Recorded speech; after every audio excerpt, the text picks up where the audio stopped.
Welcome to Heroes Rising, hosted by Sifu Rafael, a master instructor, public speaker, and the founder of Speaking Prowess.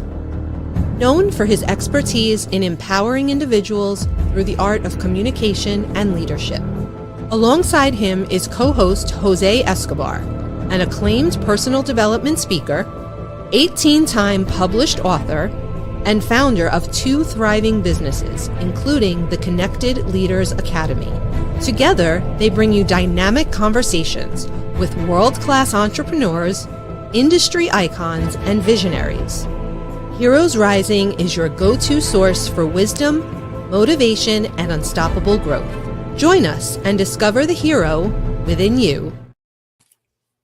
Alethea, happy Friday. How are you today? I'm doing great, Sifu. Happy Friday to you. I'm so glad to see you today. Oh, yeah. You always got that beautiful smile. No matter what's going on in the world, you show sunshine. You know, I appreciate that. And I think that that's what the world needs more of is sunshine. So I do try to be sunshine in human form. And you are always that eternal optimist who likes to see that glass is overflowing and full. So that's what I love about you. Oh, thank you so much. But and by the way, anybody watching, Alethea is not Jose. No. She's stepping in to co-host with me today. So Alethea, I am super grateful. And we have three exceptional human beings with us today. So let's go ahead and bring them on. We have Andrea, we have Ken, and we have Mista Yu. Hello and happy Friday, everyone. Happy Friday, guys. Hello. Thanks for having me on, sir. Yes. So today we're going to, I want to start with resilience. And I think that I want to bring that straight to Ken.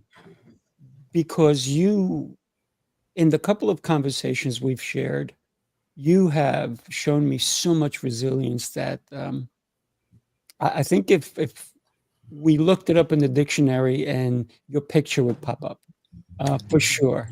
So would you tell us a little bit about resilience? Okay, well, I think the best place to start would be to take your listeners back to 1970, because at that time, I had just begun my junior year in college. I was studying industrial engineering at Cornell University. I was 20 years old, and unfortunately, I suffered a spinal cord injury playing on Cornell's lightweight football team. And as a result, I'm a quadriplegic. I'm almost totally paralyzed from the shoulders down. So I think that's where my story probably begins for most of your listeners. Wow. I got to tell you, we take it for granted when we put on our socks, we put on our shoes, we wash our hands, we do anything. But you can't do anything from your neck down or your shoulders down. And it lets us understand that the value of life is so precious. And the fact that you have such great optimism yourself, you have a smile, you're vibrant, you have a beautiful wife who's there helping you. She may be combing your hair. She may be, touching up, giving you kisses, all these different things. How on earth did you stay married and stay productive when most people want to just give up? Well, I've been very fortunate, Sifu, that I've had a very supportive, loving, and caring family my entire life. And obviously my wife, Anna, has added so much to that exponentially. My wife and I have been married for 22 years. And 20 years ago, through the miracle of science and in vitro fertilization, we became parents of triplet sons. Oh my goodness, congratulations. Wow. We have 3 incredible sons, Joey, Jimmy, and Timmy. They're currently all juniors at 3 separate colleges in upstate New York. Incredible. That is remarkable. That's absolutely remarkable, Ken, and it speaks to the fact that in spite of this seeming challenge, or that people might think of it, instead you use that as fuel toward this leg of your journey. How did you go about doing that? Well, I just have to repeat, I had a lot of help every step of the way. I have such an incredible family that includes a brother, a sister, aunts, uncles, cousins. Unfortunately, my grandparents are no longer living, but they've played a tremendous part in my life. And 22 years ago, I married my incredible wife, Anna, and have been so blessed with the miracle of a loving and supportive family that now includes 3 children. I have triplet sons, and an extended family that has remained by my side and helped me every step of the way. Wow. Incredible. So I just want to just let anybody know, whoever is watching us, every day we get a chance to be humbled because we woke up. Ken is a great example of living a life even when there are things that he would like to do but can't. And the miracles that you have experienced are beyond. And the fact that you're here with us today, I am beyond deeply and deeply grateful and thankful for God that he brought you to us today. Thank you. Thank you. I appreciate that. Absolutely. It's going to be tough to follow, Ken, when it comes to resilience.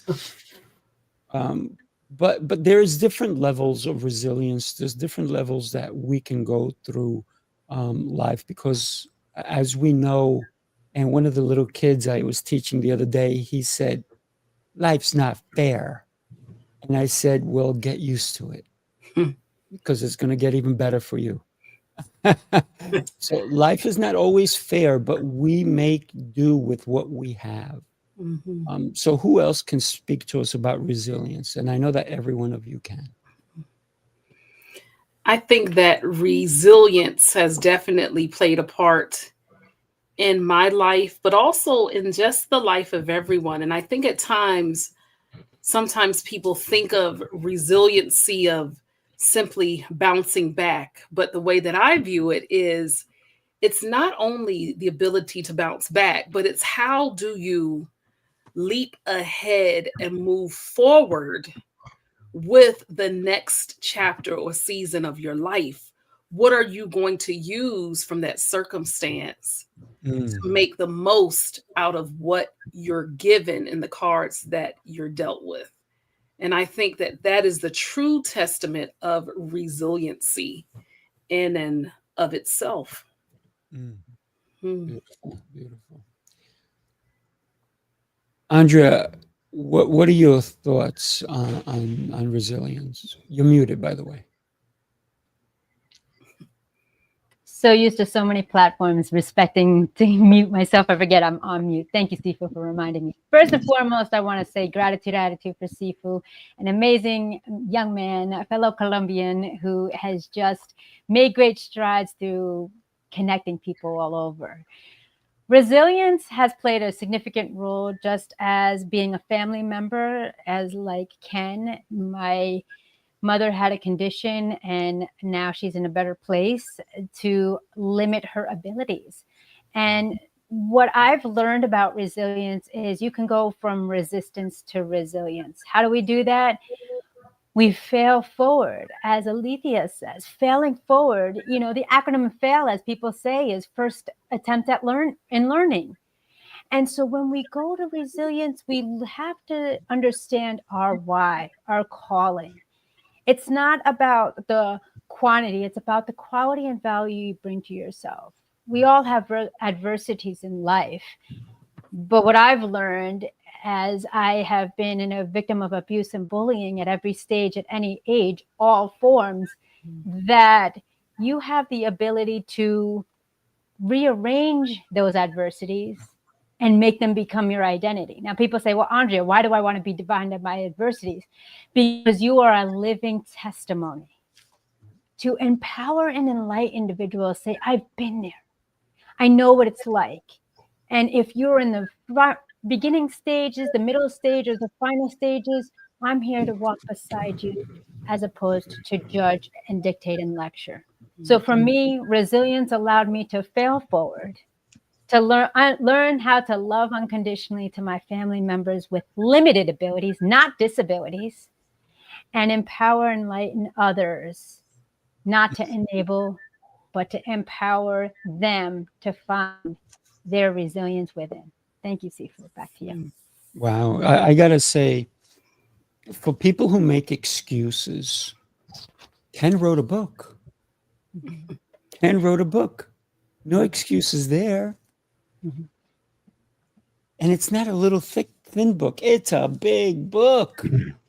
Think about that. So when we think about resilience, it's what you're willing to do even when the challenge ahead seems impossible. Mm-hmm. That's how I see resilience. It's nothing is going to get in my way when I have the will, when I have my why, when I have my purpose, and when I know that God is guiding me. Mm-hmm. I think that to me is what resilience is. There is no stopping me. Go ahead. Thank you. And I couldn't agree more. And, part of my message is not listening to the naysayers, not listening to the people that tell you you can't do something or it's just too difficult. What's important is how you feel about yourself, how you believe in yourself and what you can do to achieve whatever goals you set for yourself.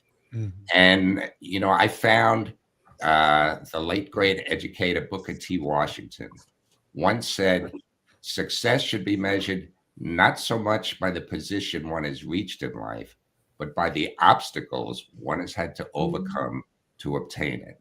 And I believe that facing challenges head on is the mark of a very strong person who can do a lot, not just for his or herself, but to help motivate others so that they can do more with their lives. Beautifully said. Thank you for that. Thank you for that. Mr. Yu, I'd love to hear from you because you have such wisdom and you're so reserved sometimes. I know, right? Are you sure? That's why I said what I said. All right, let's go. Bring it on, brother. All right. Well, first off, thank you for Ken sharing your story. Sifu was right. We can't come behind you, but we applaud you for standing up, man, and doing what you have to do to live and live the fullest life that you can, man. So we applaud you, brother, and thank you for sharing your story with us, man. One of the things about resilience, I believe, is that resilience turns wounds into wisdoms and turns setbacks into stepping stones. We had an anniversary yesterday that Sifu and I, and probably maybe Ken as well, we probably know full well because we're from the area in New York City of the 9/11 tragedy. I don't know if I like the word anniversary because it kind of feels like we're celebrating something. So I don't really care for that too much. For me, I see resiliency in the way the people in the city handled it and not only move forward through the trauma, but it actually showed flexibility and it showed viability in their life and it kept on living, which is what the enemy didn't want the people to do. And I found a lot of power in that. When I was in South Carolina at the time that the event happened, and my mother had an appointment in the building, one of the buildings that went down. She had a doctor's appointment there or something like that, some kind of a business appointment there. So I called her because she came to mind. I'm like, you know what? She's on my heart so much. Let me call her. I couldn't get through on the phone. So the whole, I worked at UPS at the time in Columbia, South Carolina, and everybody had it on the television. So this actually happened on live television. So that doesn't help. The fact that it's on television, it made it even worse for me. I couldn't reach my mother. And I'm like, okay, why she's not answering me? What's going on? I finally got with her a day later. found out that she had an appointment in the building, but she woke up and she wasn't feeling good, so she didn't make the appointment. So the building that went down, she was supposed to be in it at the exact time that it went down. And what I learned from that, even in the aftermath, is the people in our great city, my great hometown, who I love so much, they refuse to allow a setback become a place that they live in. We're all going to have wildernesses, experiences. We're going to have transitions in life. A transition is just the in-between your past and your future. We got to walk through it. Right. You know, some people, they make the mistake of taking all of their baggage from the past and setting up shop in the place of transition, and you just can't do that. You got to keep moving, and that's one of the things I see our city do, people like Ken do, even Sifu I've seen do. So these are kind of things that I think resilience is all about. It's not so much about just bouncing back. It's about, like Alethea said, bouncing forward, moving forward, creating a life, finding purpose in the places where, you know, maybe perhaps it's not readily available. You got to dig a little bit to find what you need. You got to dig a little bit to locate the gold and the treasures inside of us. So I'm just excited about, you know, this topic because it means a lot to all of us. I don't know anybody ever coached or mentored in any way. The ones that struggle the most are the ones that decide, you know what, they're no longer going to move forward. They're gonna camp out where they are because that's what's comfortable. That's what feels good. There's less work involved, and they never accomplish the thing they want to accomplish. And years later, they live to regret it. So resilience is something I think makes Ken's life better, my life better, and everybody on this panel and everybody who's watching's life better. That's right. I think that you have touched on some powerful points. One of the points is thinking about back to that fateful, tragic day. We had a family friend who unfortunately perished. Sorry to hear this. Thank you. The closure part was they were able sometime later to find a remnant of him so that he could be buried. So that was closure that the family had. But that day, I remember well also is that anybody that I knew that lived up there, including family, you just could not connect with. But going back to your point, Mista Yu, about resiliency, I find myself being in certain online support groups of people with certain autoimmune illnesses because I was born with certain chronic illnesses, but it's a part of me, but it's not me. Everybody goes through something.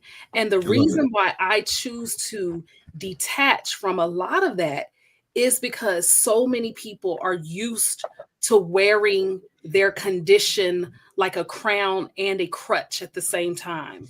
And it's, yes, you acknowledge the challenge, but it doesn't have to be your existence or your woe story or the I'm hopeless. There's so much hope that resiliency can bring in all of us, regardless of what we experience. So that's something that I appreciate you for actually touching on, is we all have the ability to be resilient, but I think it is an intentional choice whether or not we do so. Yes, I want to kind of dovetail on both of your points, and thank you both for sharing. Alethea, my condolences to your family member, and Mr. Yu, thank you so much for addressing this. So my father, worked at that time on Wall Street, and he was just in the midst of it. I was getting ready to go to grad school, and he called me, and I'll never forget it. And he said, "Put on the television." I said, "Dad, I'm trying to get ready for school." "Put on the television." He's like, "Is this literally happening? I see it outside my window." And that was the last time I spoke to him until about probably 12, 13 hours later. And it wasn't the same thing. I couldn't get a hold of him. I couldn't figure out where he was. And it was just knots in my stomach. And then finally, I'll never forget the image of him head to foot, completely covered in soot and ashes. And to your point, Alethea, I think one of the things to drive home to individuals is that we are not defined by our diagnosis. What is the prognosis we're going to make by being that victim? And as I mentioned, for victim and the victorious, I talk about that, where I had multiple autoimmune conditions. And then just on the eve of the month of my mother's passing, that I suppressed my emotions so much. I was going to be a creature for comfort and just settle and not be resilient, just resistance, and just stuck in that place, that I caused myself in the hospital for a terminal condition where they didn't know. And I made a declaration that this is not who I'm defined by. The doctor says stage 5 myasthenia gravis. We don't know how long. We don't know what the repercussions are. You're in ICU hooked up onto all machines. And I remember the late, great Bob Proctor of The Secret saying, you have a choice. Disease can't withstand a healthy emotional mindset. And so I started my journey of resilience, because I knew if I stayed in resistance and settled, as Mr. Yu has said, we would be living a life of regret. And Ken, my mother, she had a medical condition that was very difficult to attain and observe as she went through it. And she was resilient until the end. And I'll never forget the line she said. She said, this was the cards that I was dealt. But what I can say is that I lived my life the way I wanted to. And if this shall be, this shall be. Less than 24 hours, she crossed over. Wow. So she had the resilience that, show up, never give up mentality that Sifu always teaches us, that we have a choice. Your circumstance does not have to be permanent. It's temporary. And in the words of my coach, my kindred spirit, and my fellow adoptee, Les Brown, he says that someone's opinion of you doesn't have to become your reality. This is temporary, not permanent. Make the choice today and move forward. So thank you. Powerful stuff. I gotta say, you both of you brought up 9/11 and the towers. If you did not know, the towers were attacked twice, in 93 and in 2001. My sister survived both. Wow. It's the crazy thing. She was in the building both times. Wow. And the first time, she got out. The second time, she already had back surgery. She had something with her leg. She was using a walker. Can you believe this woman was helping able-bodied people move and get up who had fallen? She's there with her walker helping able-bodied people. So when you can see someone like that, you know that there's something special about them. And it's not because she's my sister, it's because she is who she is. She wasn't thinking of herself. She was thinking of, this person's on the ground, let me help them up. They kind of looked at her like surprised that somebody was helping them, and they took off. And then she would go and help somebody else. She stood there as a first responder. She had no reason to be there. She should have left herself, but she stayed there. She's in some situations now that, her health is not the best. And it could be because she was there helping. Right. But when we look at a situation that we have no control of, but we do what we have to do anyway. To me, that's true resilience. I want to share this with you guys for a quick second, and then I want to come back and I want to talk about faith, because think about the faith that my sister had in order for her to continue to do what she had. So just take a quick look at this.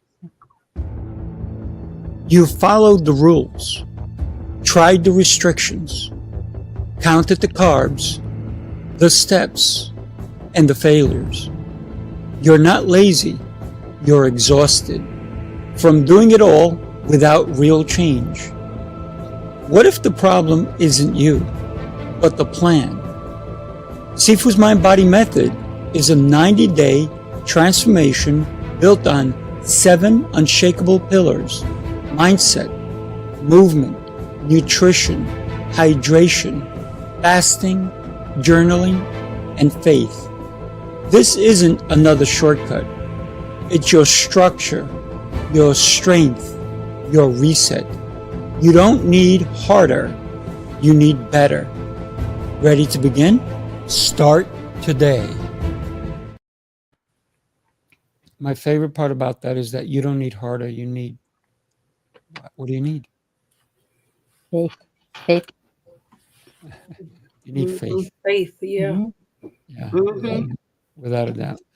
So let's go ahead and talk about faith, because I don't know if you guys heard before, but I said every day God guides me in what I do in my days, how I speak, how I help other people, I am the most selfish guy you'll ever meet, because when I first wake up, it's all about me, all about me.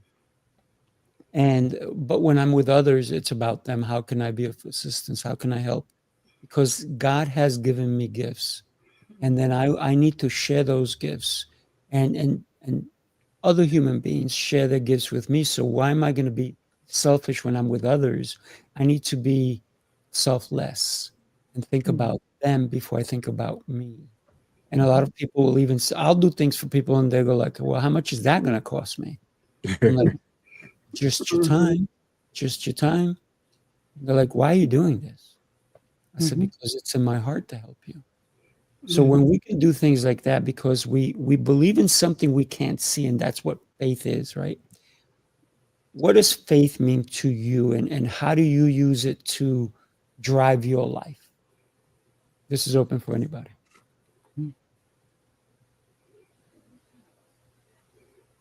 Well, I made the attempt to try to start this off. This is a topic I should be able to speak about eloquently, but when I think about it, I get flustered and I have all these thoughts going on because my whole life has been intermingled, if you will, with this kind of discussion.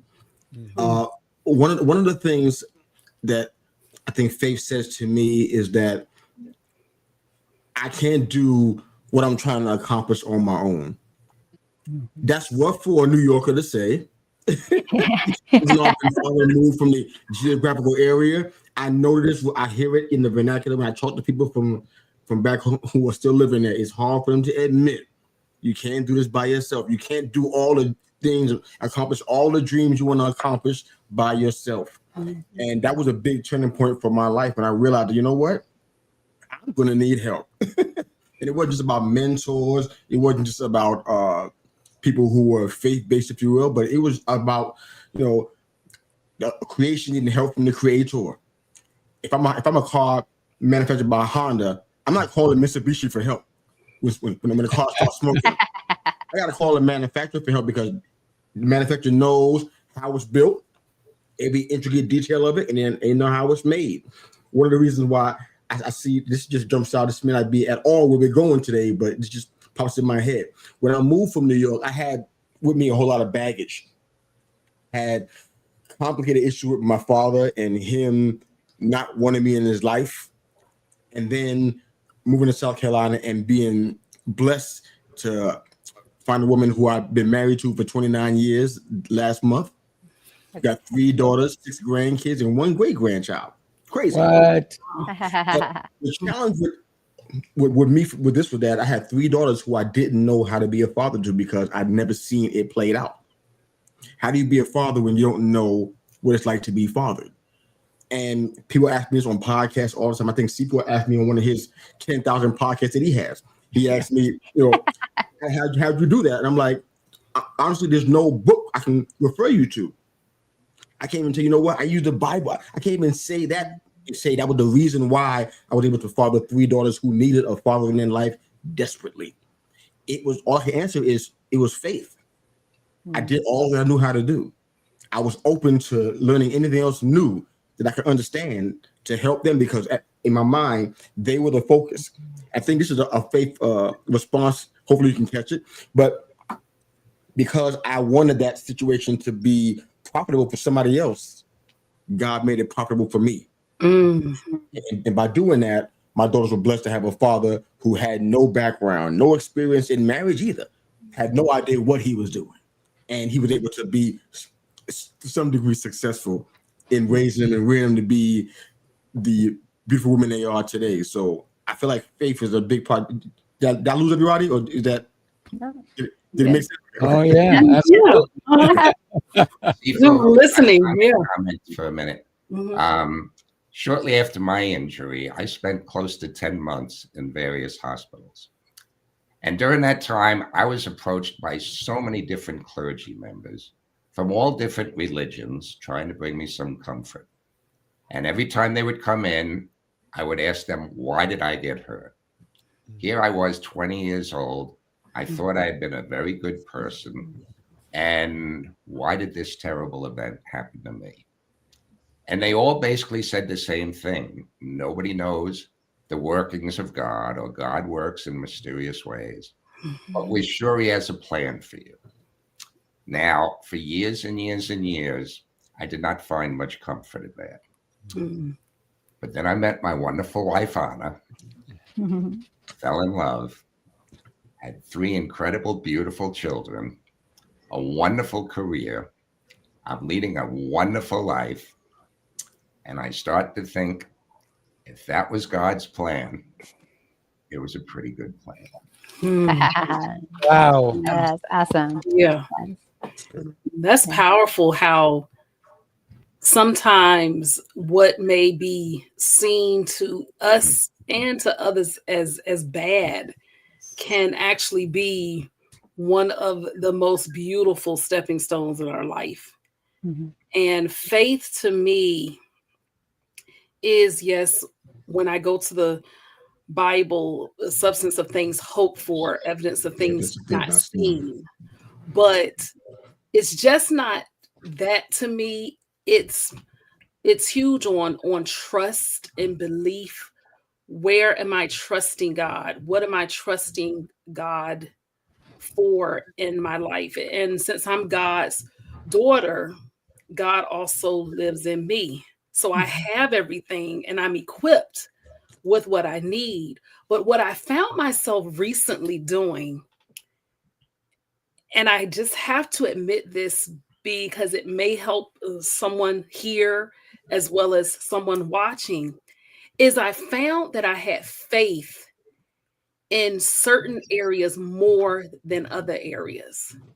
And it hit me like a ton of bricks where, wow, I have faith here, but I don't really have a lot of faith here. And it brought me back to myself where I had to say, I can't pick and choose where I have faith. I must have that belief and that trust in everything. And if I'm helping people with breakthroughs and helping them to get to that next level, I must live it out in all areas of my life too. And that just hit me recently, especially with certain things behind the scenes I'm experiencing, where I can have all of the faith here. Health, that's the last concern I have. Like, I don't even worry about it. And even times I was critical, the times when I was about to transition into hospice, I always knew I would be okay. But then there are other areas where it's like, okay, God, I'm not quite seeing X, Y, and Z. And then I have to come back with a peace to say, I have to trust him everywhere. And I think that that's so important for us to remember, is that faith is a muscle that is continually worked on, built, and grown. But for me, I must have that faith in every aspect of my life. Absolutely. I gotta tell you, I'm sorry, Andrea, That's but okay. it made me think of faith is not a diner. You can't just pick and choose from a menu, right? It's the whole diner, if you will. It's the whole menu. It's not on the left side or the right side or the middle or whatnot. And to me, exactly what you said is we never know why things are done in a certain way, why things have happened in the world, why horrible things have happened in the world. But in time, they do reveal themselves. Maybe not to everyone, but to the person affected by it. And I believe that's where faith really falls in, where we can see something horrible happen to someone. and they'll turn around and go, I'm okay. Yeah. And we don't understand it. And we're like, how are you okay with it? It's okay. It's teaching me something you may never see. And so for me, that is truly what I was thinking when you were speaking. Of course, I was listening to every word you said. I was not dismissing it. And for me, it's so important that we realize that faith is not cookie cutter. It's not, to me, I read the Bible every day. But I also have to remind myself that the Bible was not written by anyone but man. It didn't come from somewhere else.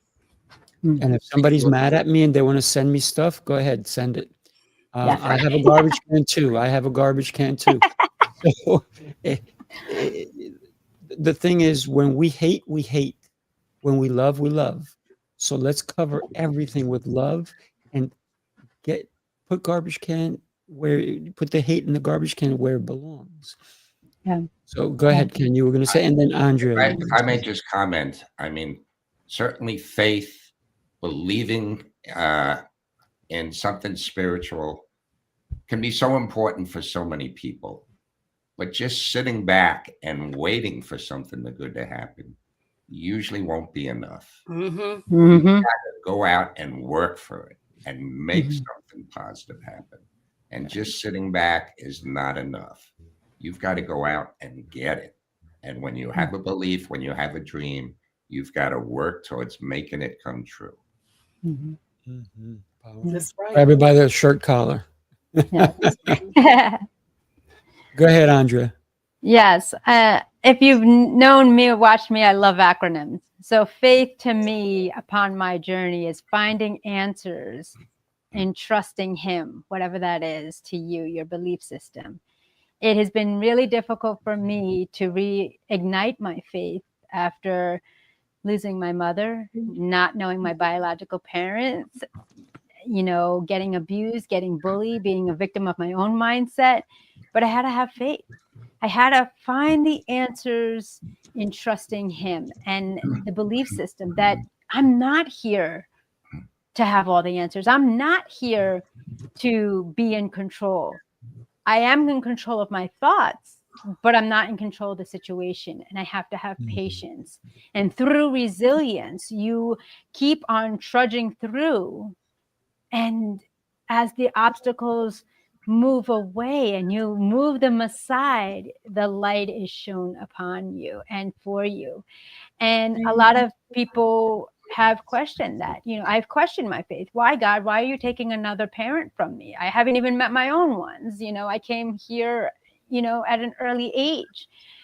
But I know that with faith, I was once told faith untested can't be trusted. And so when we have that ability to face it and find the answers and trusting him and surrendering to him and saying, you know what, I'm not here to know all the answers. I don't know the how. I don't know the when, but I trust that you are going to be the light and guide me. That has what helped me go from resistance to resilience. Thank you, everyone. Powerful. Absolutely. Wow. What a great conversation we're having. I wanted to share a picture with you guys.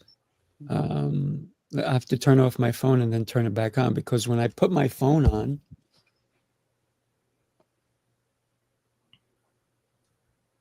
let's go phone.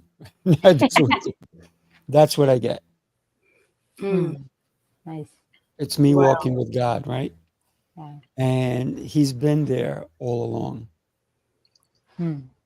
One of the things, and that's my screensaver, right? Anytime my phone goes on or get a message, boom, that pops up first, because that's what I need to think of first. Somebody's calling me, they're going to complain. Well, I'm thinking of God first. I'm not thinking of you first. Somebody's calling me, they got good news. Great. I'm not thinking of you first. I'm thinking of God first. Because he's been there no matter what. He's been there when it's been sunny. He's been there when it's been a storm. And so when I think of that, I also love it and tell people like who don't believe, I said, listen,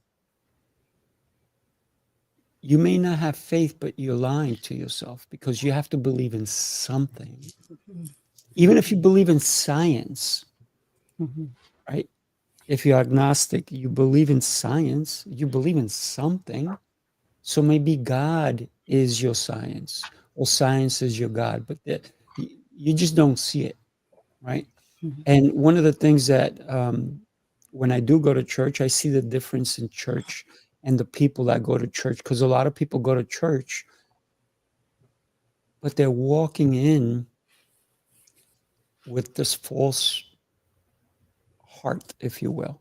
They're not walking in with a full open heart, because they're there to showcase who they are instead of being who they are.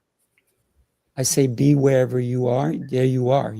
If I go to the Bronx, I am still Sifu Rafael. If I go to Cleveland, I'm still Sifu Rafael.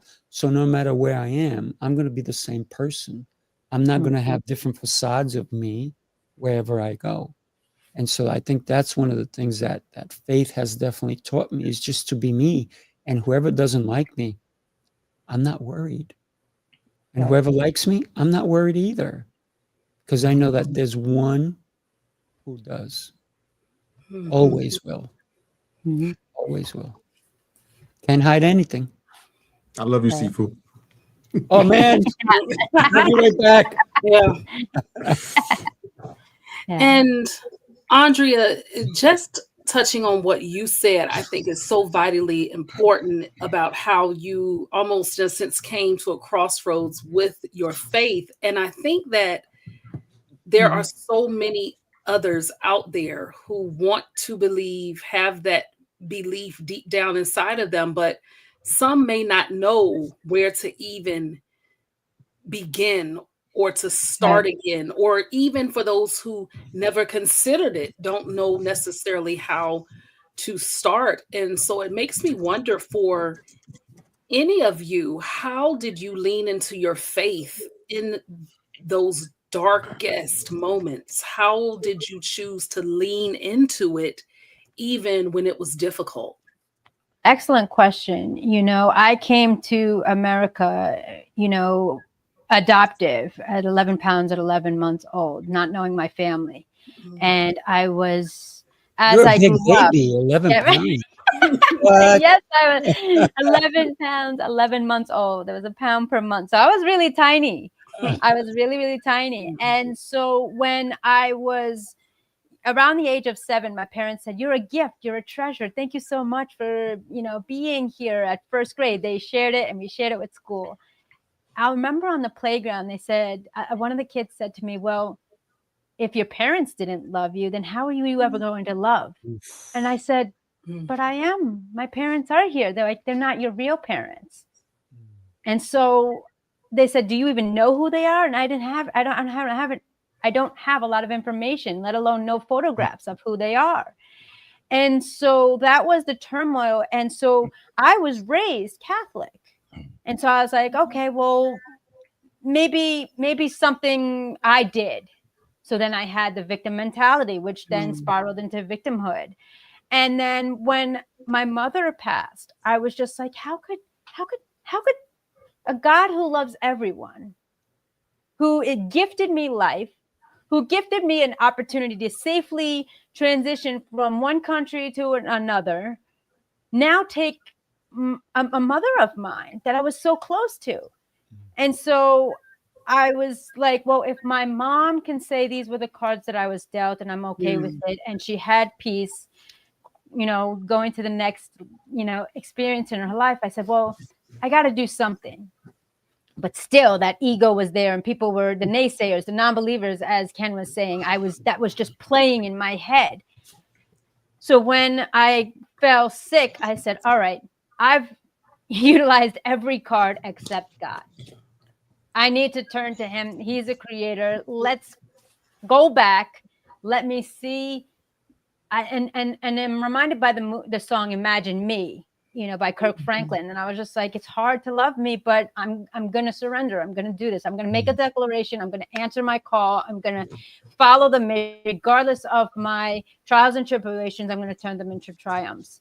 So it's really a mindset shift, if you will, looking how far you've come regardless. Going back to what Mr. Yu said, we can't do this alone. I'm the most stubborn person you'll meet in your life.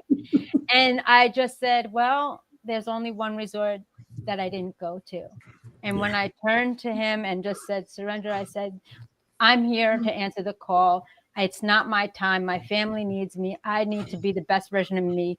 What do I need to do? And that's when everything shifted. Yeah. Wow. I got to say, when we think about faith, when we think about people dying, we forget they were there for a purpose, for a reason. They were a gift to us. Mm-hmm. I've been to funerals where they were young, 7 years old, 5 years old. Mm-hmm. And the only thing is that there were angels to touch us. And even if they were 98 years old, there's still angels that made a difference. So when we think of it that way, I think it's the most important part of how we see life. Because like a plant, there's a seed. Mm-hmm. It blossoms, but eventually it needs to leave room for another one. Mm-hmm. Mm-hmm. So when we look at life, I believe in, and I'm one of the weird ones that don't cry at funerals or don't get crazy. Unlike my family, I'm Colombian, so you can imagine they're crying at the coffin. One of my sisters was throwing herself when my brother passed at the coffin. She wouldn't let them put him in the ground. We had to restrain her, but I was not the one crying. I was grateful for the time I did get to spend with him, for the moments, for the happy moments that I was able to spend with him. So when you think about life, think about the beauty and get rid of the other stuff, because we've all done something wrong. Mm-hmm. But if we only focus on the wrong, we're missing the beauty of life. Before I keep going on, let me share this with you guys. Take a look.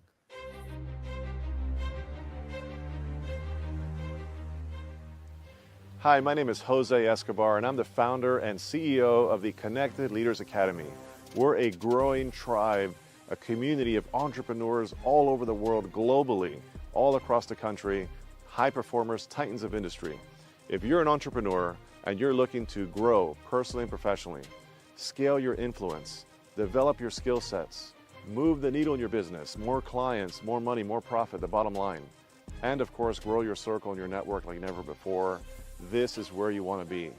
Join the Connected Leaders Academy today. We are scaling massively. We want to welcome you in. Check me out on Instagram and on Facebook, the @ JAESCO25. We look forward to having you join us. Take care. See, Jose had to make an appearance. He could not stay away. Exactly. Yes. So Sifu, I just wanted to kind of dovetail on what you said about, focusing on it. I saw a media post a few months back, and it was just, if we have the mindset of shifting, worshiping the worry to worship the wonders of life, how beautiful life can be. So let's talk about life. Let's talk about the global impact, because that's the tail end of our show. The global impact that each one of you is making. And when people say, I'm not worthy, I'm not this, it's because they haven't looked in the mirror long enough. I make people look in the mirror. They can't look away until they find who they are. And I've had many people cry. I've had many people, their eyes, when they first their eyes are darting everywhere. They won't look at themselves, because it's about being vulnerable with yourself. And when you can accept yourself, then I believe your global impact is there, because everyone you touch, safely, of course, appropriately, everyone you touch will be impacted by your brilliance, but you have to find your brilliance within you. So talk to us about your brilliance and the global impact that you would love to see in the world. Well, I think that for me, one of the ways that I'm having that global impact is, of course, through my podcast, because I interview people globally, and it's more than I, of course, put the attention on the guest, as you know, Sifu, where I'm interested in the who behind the legacy of that person. So who are you as a human being? What have you overcome? What have you lived through? What have you pivoted from? And I think that that is so key to me in doing it through that means is that people will see and understand that we all have that human experience connection, regardless of our backgrounds, regardless of our upbringing. That is what important to me, is that I want to leave that impact where a person may pause and say, hey, maybe I'm not too far different than that other person. Maybe I don't have that same experience, but we have something in common. And that is at the core and the root of who I am, is that this is all a human experience that we are going through. Yes, acknowledge the diversity and differences of who we are, of course, but acknowledge the fact that we're all living this lived experience together. Beautifully said. Thank you for that. Young man, Ken. All right, Sifu, I think so much of your life revolves around how you look at yourself. And I could wake up each morning and say, I'm going to have a bad day or I'm going to have a good day. And I know that's up to me. So when you talk about life and facing adversity and making the best of a bad situation, let me just comment a little more about my life. Sifu, I know as a child you had polio, which is very difficult to deal with. I was born during the polio epidemic. My mother died of polio when I was less than a month old. My brother at the time had polio as well. He fortunately recovered, became a very good athlete. My father remarried when I was 4, and it was a very unhappy marriage, and it ended in divorce. And I look back at my early life and my upbringing, and I just look and think I had a great life. I had a very happy life. I was helped by a lot of people with an extended family, and that helped me become the person that I've become. And I recognize that I don't always make the right choices in life, but then I work hard to make them the right choices. So after my injury, I was determined to go back to school. And 11 days after I was finally discharged from the hospital, I chose to go back to Cornell University, where I had been studying. Now, this was more than 20 years before the Americans with Disabilities Act took effect, making places more wheelchair accessible. One of my classes that I took 3 times a week had 16 steps in front of it. And my dorm room was in a building that had 10 steps to get in. On my first day of classes, I had to be either pulled up or bounced down close to 100 steps just to attend my first day. And I remember lying in bed thinking I must have been crazy to have chosen to do this. And then I decided, I have no plan B. I'm going to make it work. Wow. And through a lot of help, I became the first quadriplegic to ever graduate from Cornell University. Wow. I then continued at Cornell. I changed my career goal, and I got a master's degree there. Became the first quadriplegic to ever get a graduate degree there. And then I earned a second master's at Columbia, and I worked for a couple of years as a vocational rehabilitation counselor. And I felt that one of the things that helped me so much in my life was now I finally had the opportunity to help others. And being given that opportunity, where now, after being the recipient of so much help for so many years, I could give back and help others, did wonders to change my outlook on it. So I look at myself as being very fortunate. Wow. Yeah.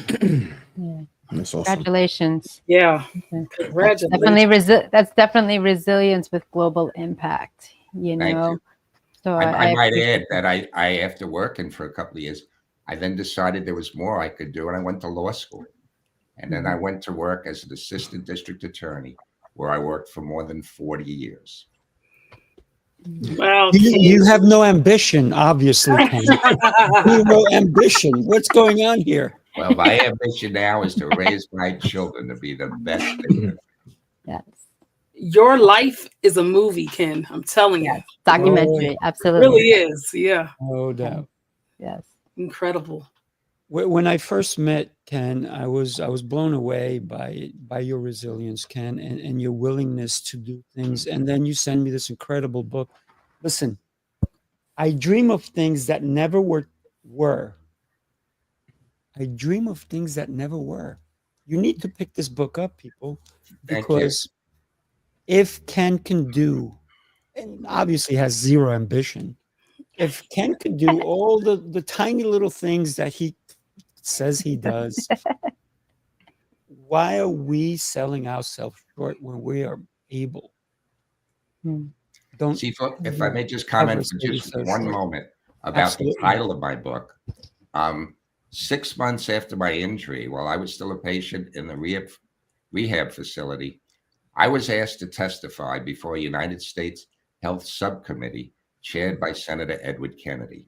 8 days after my testimony, Senator Kennedy sent me a glass paperweight in the mail that had an inscription on it that the senator said his late brother Robert Kennedy liked very much. And the words on that inscription have always been very meaningful to me. The inscription read, "Some men see things as they are and say why. I dream of things that never were and say why not." And that's how I've tried to live my life. Wow. You don't try, you are already doing it, sir. So thank you. Indeed. So I'm just curious, what other career paths are you looking at? I'm looking at helping my 3 children be the best they can be. They're all pursuing different majors at 3 separate colleges and doing great.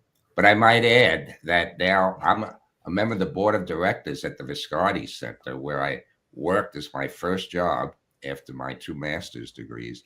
And they help people who have all different types of disabilities try and become the best people they can be through helping them with education and employment. And I'm so proud of my activities remaining involved with them.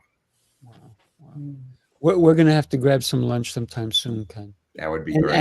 Anna, of course. And Anna, right? I'll come out to you guys. So, we'll get a great place. But here's the thing, right? When we think about not only what Ken has gone through, and I know Alethea, you've gone through things, and I know Andrea, you have gone through things. You said I had polio. I feel like I had nothing compared to what you did, and yes, I was able to regain my ability to walk and so forth. And Mr. Yu, you've gone through things.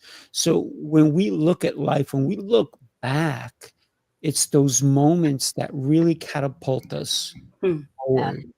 And sometimes we don't even know the power behind those moments. Like Ken just shared with us, like Andrea just shared with us, with Alethea, you've shared so many times, with Mr. Yu, you've shared with me as well. What's the one thing that you would like to impact the world with? And this is about global impact, and I'm going to go to Mr. Yu, of course.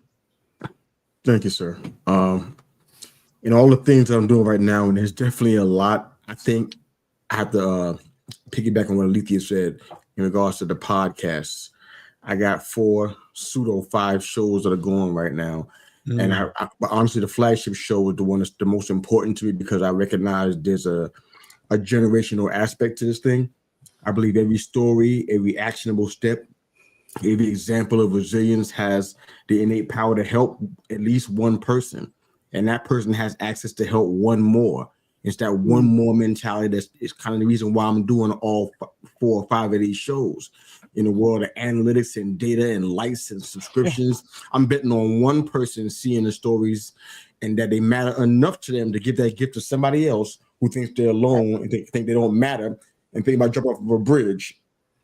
I want them to have that gift. Even if I'm forgotten about over time, I hope the stories that we tell and the hope that we're displaying never are forgotten. That's my hope. That's our impact. Beautifully said. Beautifully said. Well said. Yeah. Who'd like to take a 30-second stab at what was your biggest takeaway from today's show? I'll go first. Alethea, Andrea, Ken, Mr. Yu. Okay. You all were my inspiration. Oh. You all inspired me today. So thank you. Awesome, sir. Thank you, sir. Thank you. I'd see if I may comment. You know, these days, for some reason, diversity, equity, and inclusion seems to have become a negative in many people's minds, DEI. And I'm here to say just the opposite. I think DEI is so important. And we have such a diverse panel today.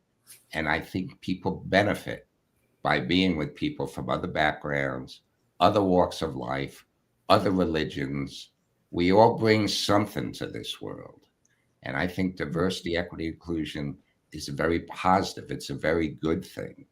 And I don't mean that for any one particular person benefiting by it. I mean everyone who is around that particular person. Everyone who's around all the other people they come in contact with benefit by that diversity, equity, and inclusion. Beautifully said. Thank you for that. I think that the greatest takeaway for me today is that we're still standing, we're still thriving, and we're still achieving. We could have let our pasts dictate our futures in a negative sense, but instead we chose to use that in a positive, uplifting way to help transform not simply our lives, but the lives of so many others. That is the greatest takeaway. Yes. Andrea.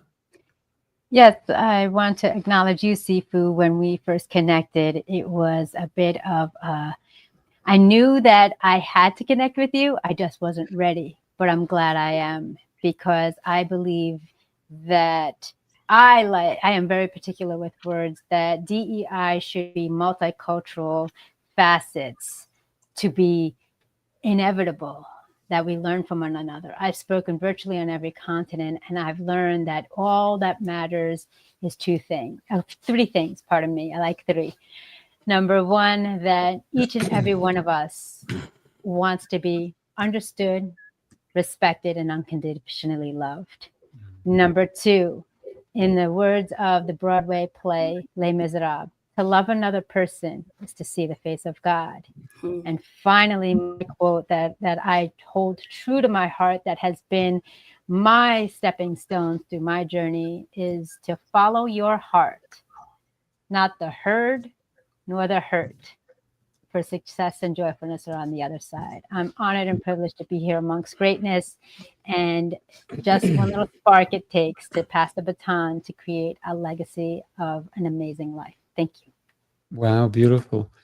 So this is why this show is called Heroes Rising, right? Think about it.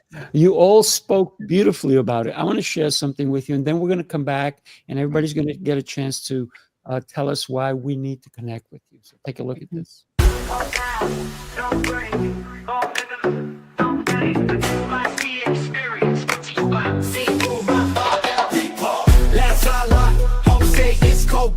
Turn it up, let's go.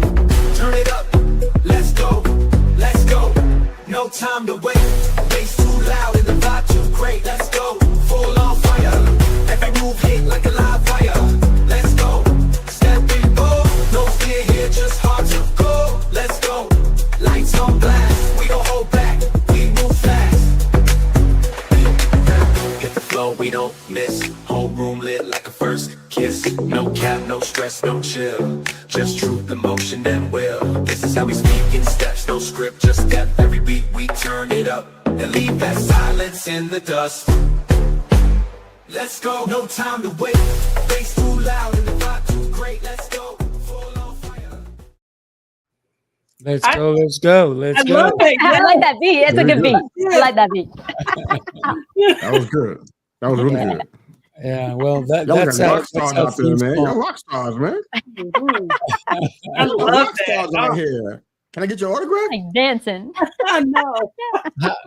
I don't give out autographs. I give out hugs. I already How's got that? yours already, so no worries. I got yours in Philly, so whatever. I already got yours already. I'm getting your autograph one of these days, Sifu. I'm getting it. So yeah, December 6th is and 7th is the next one. Listen, what a blessing each one of you is to me and to my life, and you've made my day better. And one of the things that I always say every single day when somebody says to me, "How are you doing?" I say exceptional and getting better every day, because I get to have these conversations. Ken, you are sunshine, my friend. Yusef, what can I say? Mr. Yusef, right? You are, yes, we're going to hug it out again, by the way. Andrea, I can't wait to see you in person, young lady. Yes. Alethea, I can't wait to see you in person as well.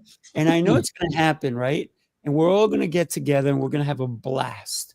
And by the way, I would love to have Ken and Anna at our December 6th event here. It's going to be in Farmingdale, and then we're going to go to New York City. So if we can make that happen, Great. It that'd be sounds awesome. wonderful. Thank you. Yes. So at this point, I want to give everybody a chance to tell us about you. You have 45 seconds. What can somebody expect when they go to your website or your link that's up? Let's go with Andrea first. Okay. So yes, you can expect from me is I have considered all audiences and the way they want to enhance their quality of life. So the first is Victim to Victorious. My book is on Amazon. Les Brown did the foreword. It talks about paving the way from victim to victorious. Online course, Resilient and Rising, which gives you a roadmap on how you can take the necessary steps on my online course, Do It Yourself. And then I provide one-on-one coaching to really not dictate, not lecture, meet you where you're at to get you to the next level, to choose to press play on life, plan life according to you. Love that. Love that. Thank you. Let's go ahead and we're going to go with Ken, please. Thank you. Well, when I was injured in 1970, I didn't have any role models out there that I could look to for hope or inspiration. I mean, I was injured about 25 years before Christopher Reeve suffered his devastating injury. And he became a tremendous role model for so many of us. But I wanted to be able to share with parents, with people going through hardships in their lives, whether it be through a disability or other challenges they face, that there's an awful lot people can still do with the right attitude, the right help and support from others, the right encouragement, at time, the right assistance, but that we all have something valuable that we could offer to this world. Oh, beautiful, beautiful. You know, I met Steve Reeve a couple of times back in the day before his injury. Wow. Coincidentally, he happened to be a freshman at Cornell the year I got hurt, but we didn't know each other at the time. Oh, wow.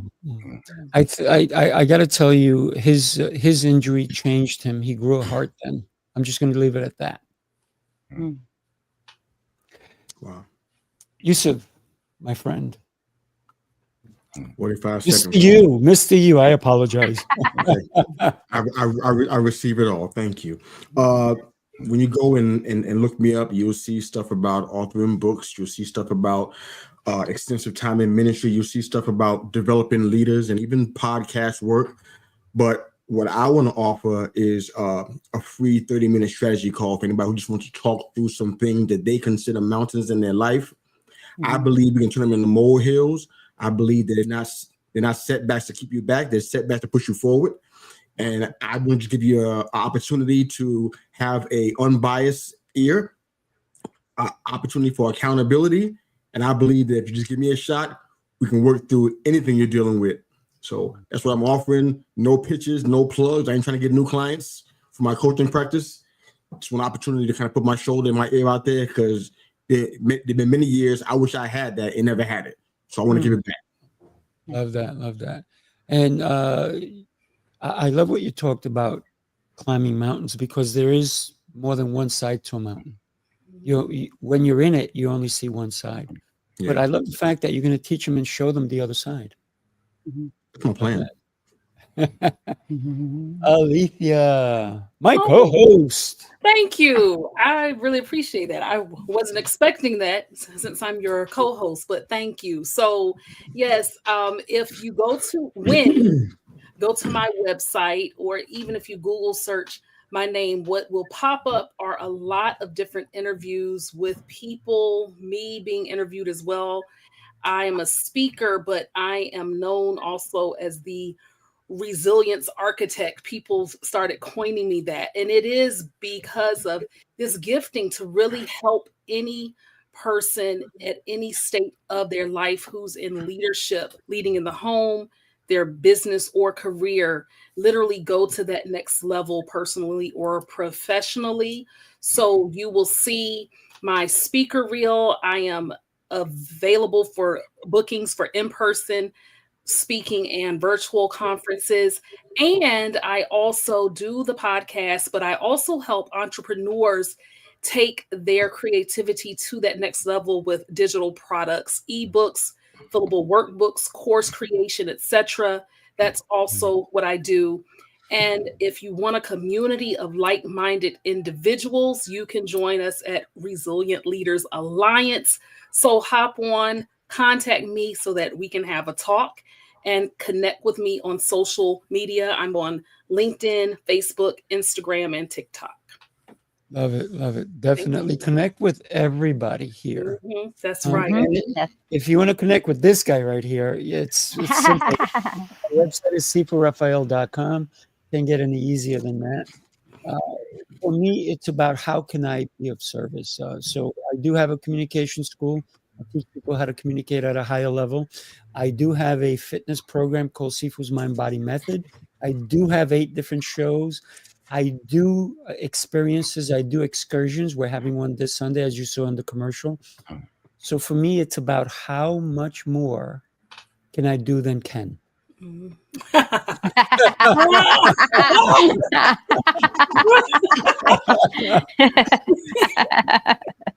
That's awesome. Everybody, God bless you. I look forward to seeing you all very soon. Do me a favor, stay on, you guys. We're going to tell everybody you need to share this with somebody who was not able to see it live. Maybe you need to see it again.